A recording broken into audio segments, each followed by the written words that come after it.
They don't really need to let this, I mean, it sours today. It wrecks today. I mean, it's disappointing today, but, you know, it doesn't wreck what they've done. It doesn't wreck the quality things that they've done and how they've overachieved throughout the year and how I think they'll continue to. Well, no matter what happened or what is going to happen, it's still a little hard to swallow for any Red Raider. Tech's 65-21 loss to OU yesterday, potentially knocking the Red Raiders out of the national title picture and out of a BCS Bowl and the Big 12 title game. More on that coming up. In the latest polls, Tech falling to number 7 and the Sooners jumping 2 spots to number 3, but not jumping the Horns, who still sit at number 2. Tech could still earn a BCS berth, though, and OU lost this week to Oklahoma State and a win in the Big 12 title game, and the Red Raiders could be going to the Fiesta Bowl. Lots of ifs and what ifs, but for now, it's just a waiting game.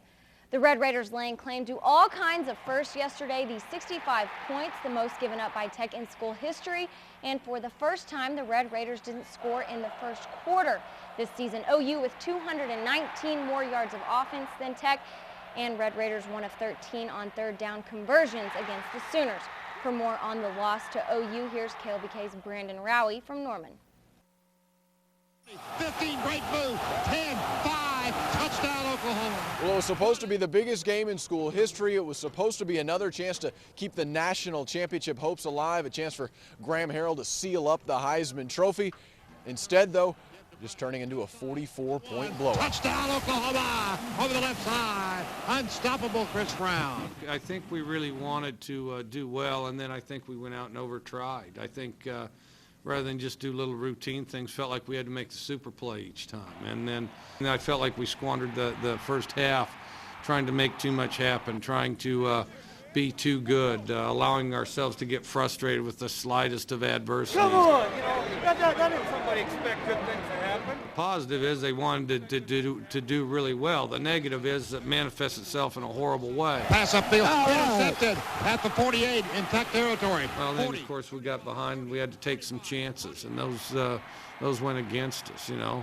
I mean, I think it's too easy to go there and, you know, try to punt a bunch and you know, this and that, and, you know, just basically surrender. That doesn't make any sense to me. And so then we took some chances, which didn't go our way. Shovel pass, incomplete, no good. So the first loss of the season, bringing with it plenty of other firsts for the Red Raiders.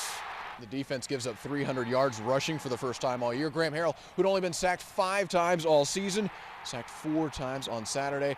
And the Tech offense with just 21 points all night, by far their lowest point total of the season. But even with all the firsts, no surprises for Mike Leach.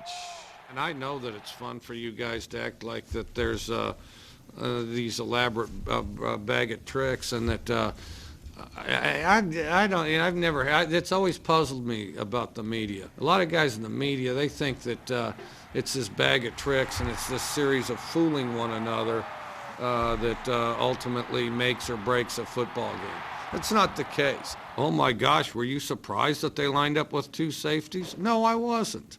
Were you surprised that they had the 4-man front and then sometimes they'd go with the 3-man front? I mean, this is going to amaze some of you, so hold on to your seats. But no, it didn't surprise me a bit. Was I surprised that these big monsters were good at using their hands and getting their pads low, and if they got half a chance would slam into your quarterback? No. You got to play in control. We did against Texas. We did against Oklahoma State. We didn't against Oklahoma. I regret that. Did I feel like we were fooled today? No, never. Okay, do I think we fooled them? No. Did they execute better than we did today? Yes. Okay. So as bad as a 44-point loss feels right now, all hope not lost for the Big 12 South for the Red Raiders, now needing to root for the Oklahoma State Cowboys next week against the Oklahoma Sooners. That's going to close out our coverage here in Norman. We are with the Red Raiders. Brandon Rowie, KLBK Sports. Thanks, Brandon. Well, the Red Raiders will look to finish the regular season on a high note next weekend, hosting Baylor. Kickoff set for 2:30 Saturday afternoon. The game can be seen on the Versus Network.